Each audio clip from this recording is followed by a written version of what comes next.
Hey everyone, and welcome. Today you'll be learning about a new ganking strategy that has emerged in the meta to completely shut down laners. We'll be doing this using a replay from none other than G2 Jankos. Jankos and his team, G2, recently came first place in MSI, an international tournament that pitted the best teams from every region against each other, a truly impressive achievement.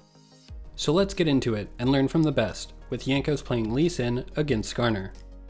Jankos starts at his red buff when he notices his top laner spot the enemy Skarner at his own red buff, meaning they're starting on the opposite sides of the map. Now, in a recent guide titled The Korean Krug Strategy, we talked about how players are clearing their Raptors and Krugs in their initial routes, while overall ignoring their blue side jungle. This is because the Krugs and Raptors give far more golden experience than the Gromp and Wolves. By killing the Krugs and Raptors early, we get them to respawn sooner at a higher level, where they'll be worth even more experience. In that guide, we covered the route of red, Raptors into Krugs, after which you can attack the nearby side lane to secure lane priority for you into invading the enemy's blue buff. If we hop back into the game, we see Jankos is starting at his red, and with the enemy Skarner starting on the opposite side of the map, he's free to do that previous route of red, Raptors, Krugs, into the side lane gank, into invading the enemy's blue. However, he instead does Krugs first, into then Raptors, the reverse of the previous route. Why is this? By doing Krugs after red, he can begin transitioning to the other side of the map after his Raptors. He's essentially deciding to play towards his top lane instead of his bot lane, and we can analyze the lane matchups and see why. In bot lane, he has Taric Swain against Kog'Maw Thresh. Thresh can protect Kog'Maw with his Lantern and Flay abilities, while neither his Swain or Taric have gap close abilities to help chase. If we look top, we can see it's Renekton against Sylas, two scrappy melee champions that will be trading a lot into each other, and a matchup that could snowball hard for either player. Essentially, his bot lane has the option of playing safe, while Renekton will have to trade aggressively into Sylas. This is why Jankos does red, into Krugs, into Raptors. He gets the important early reset on the valuable Raptor and Krug camps while transitioning towards that important top lane matchup. Now, a lot of you are probably thinking, okay, this is nothing too special so far, he's just cleared his red side jungle, but a lot of players would follow this up by killing their wolves or their blue next. However, Jankos instead chooses to transition gank mid. In this case, Lux is already pushing, so no gank occurs, but if Zed was pushed up, this is a free gank for Lee Sin while he moves to the other side of the map. Keep this transition gank in the back of your mind, because it may not look like much now, but it's a cornerstone to the ganking strategy you're going to learn. After the transition gank, he immediately moves top lane. Why is he doing this? Well, if we move our camera to check the state of the lane, which you should be doing as a jungler, we can see that Renekton is building a wave that is slow pushing into Sylas' tower.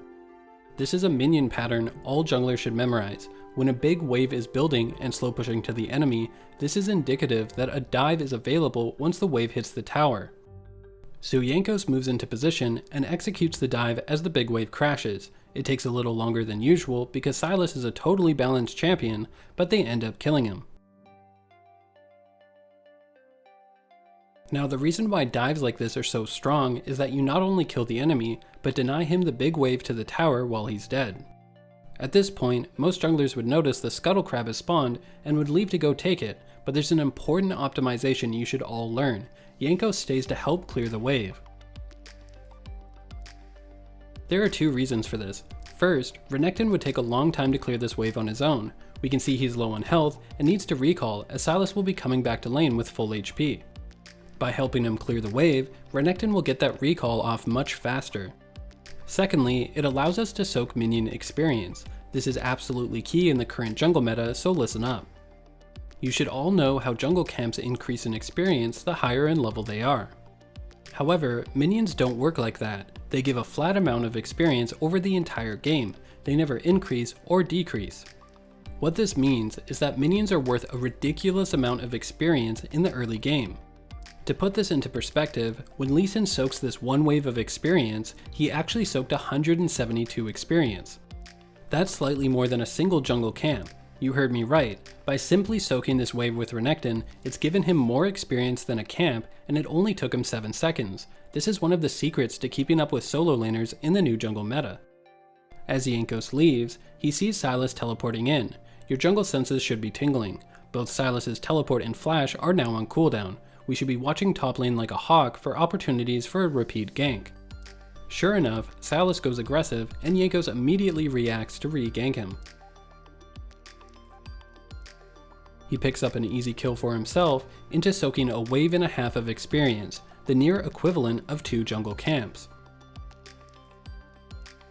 To understand just how insane this is, you have to realize Jankos has only farmed his red, Krugs, and Raptors.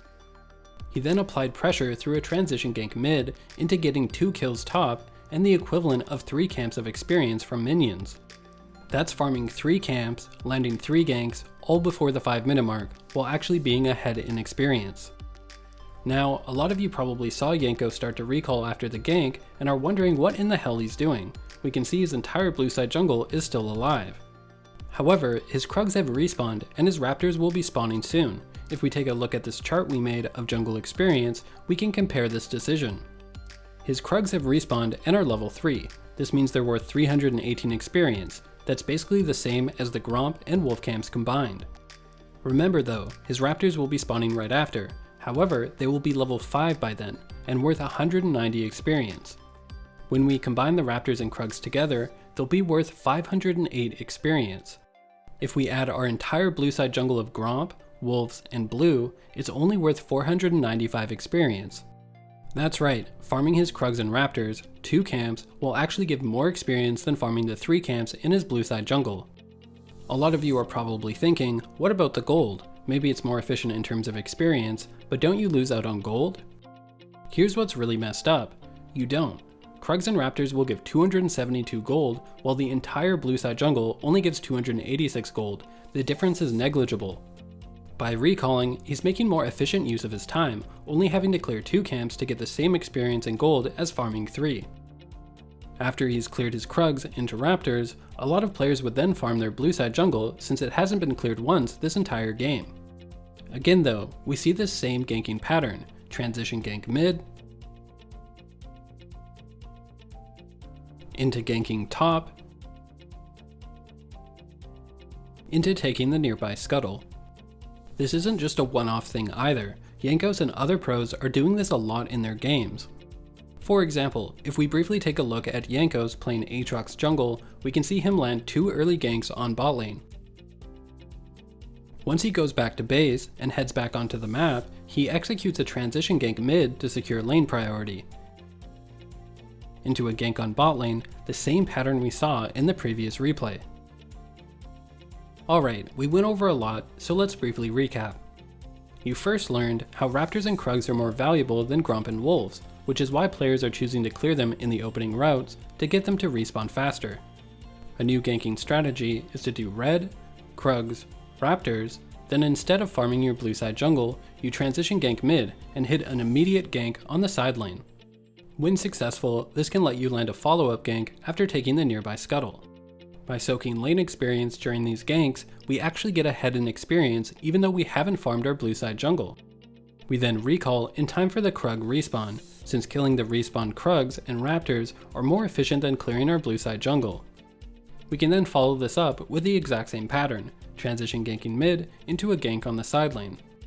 This strategy follows a solid ganking principle, where once you've set a lane behind, all subsequent ganks will be even easier to land. This lets you completely shut down a side lane while still weaving in transition ganks on mid. So what do you think of G2 Jankos and his ganking strategy? Let us know in the comments section below, as well as any questions you might have. Make sure to like, subscribe, and hit the bell icon to keep up to date with the meta and learn more. In the meantime, check out some of our other guides, which I know you'll love. As always, good luck and have fun on Summoner's Rift.